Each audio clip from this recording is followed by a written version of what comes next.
Raihan sangat bahagia karena adiknya masih hidup.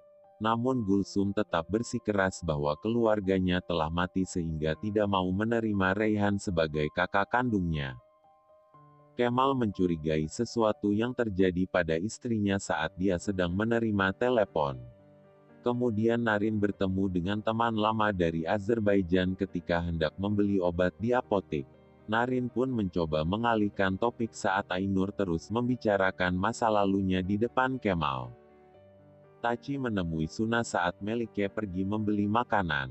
Kemudian Taci meminta penjelasan karena Suna menjauh darinya.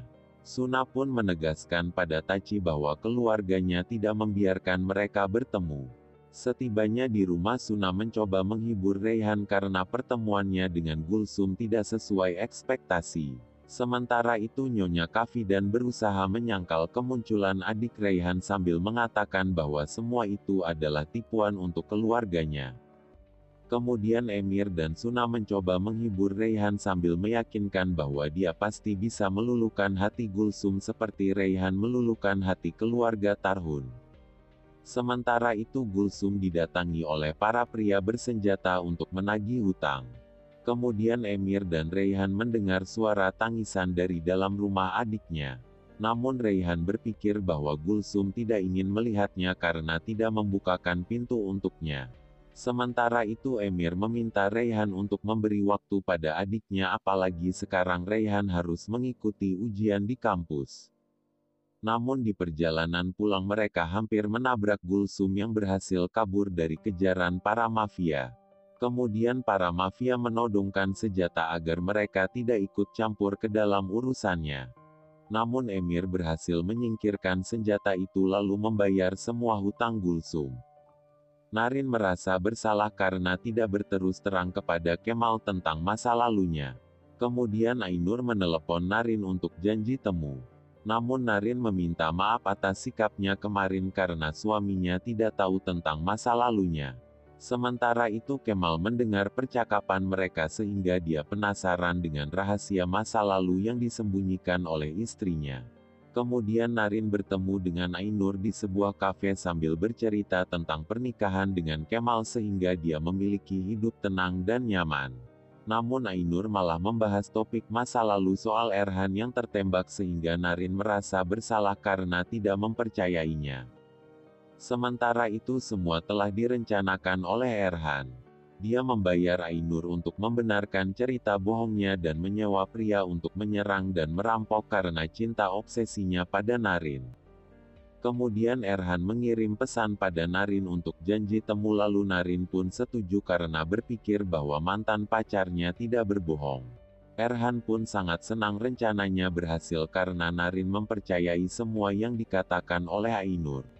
Namun Narin menegaskan bahwa dia sudah tidak memiliki perasaan cinta pada Erhan sampai membuatnya kesal.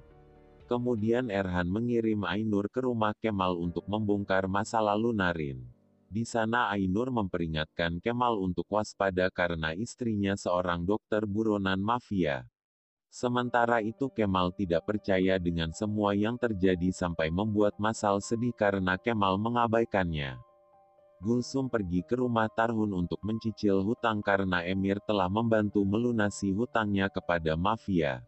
Kemudian Raihan menahan Gulsum agar tetap tinggal di rumahnya.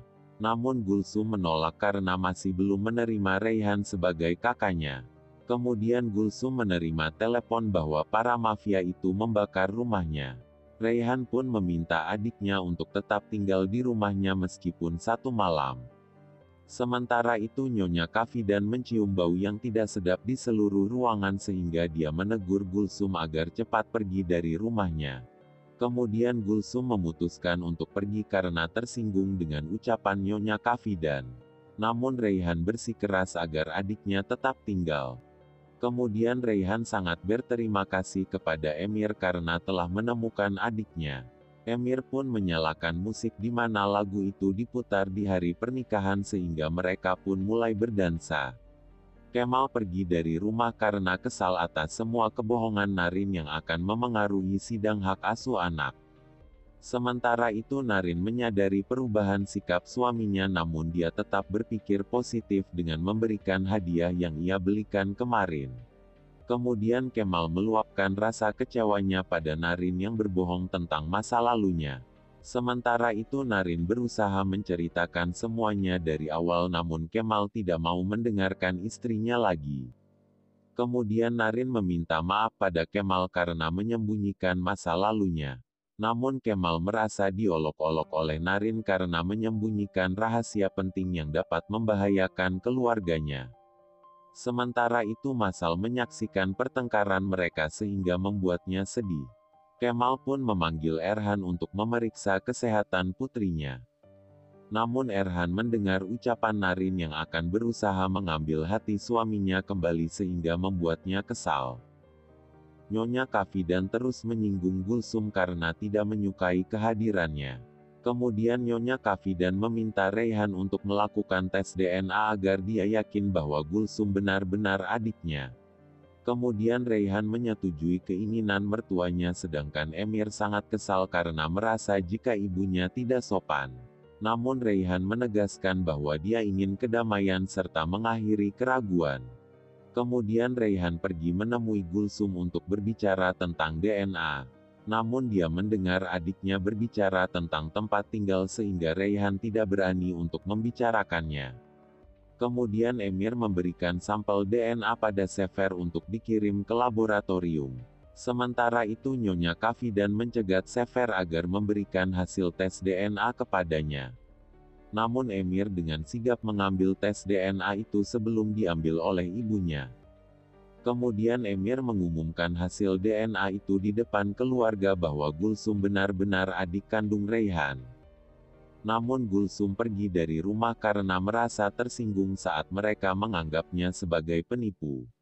Kemudian Reyhan berhasil mengejar adiknya lalu membujuk Gulsum untuk kembali ke rumah. Gulsum pun setuju setelah Reyhan bercerita tentang ibunya dan hatinya mulai mencair untuk menerima Reyhan sebagai kakaknya. Sementara itu Nyonya Kafidan tidak setuju dengan keputusan Emir sehingga memfitnah Gulsum merubah hasil tes DNA. Namun Emir sangat muak dengan tindakan ibunya sehingga menyuruhnya untuk cepat pergi ke rumah pertanian.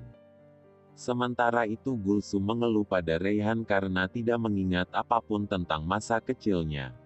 Kemudian Emir membawa Gulsum ke kota Eruzum untuk mengembalikan ingatan adik iparnya di masa kecil. Namun ternyata semua itu telah direncanakan oleh Nyonya Kafidan di mana dia meminta Talas untuk mencari wanita yang bisa berperan menjadi adik Reyhan.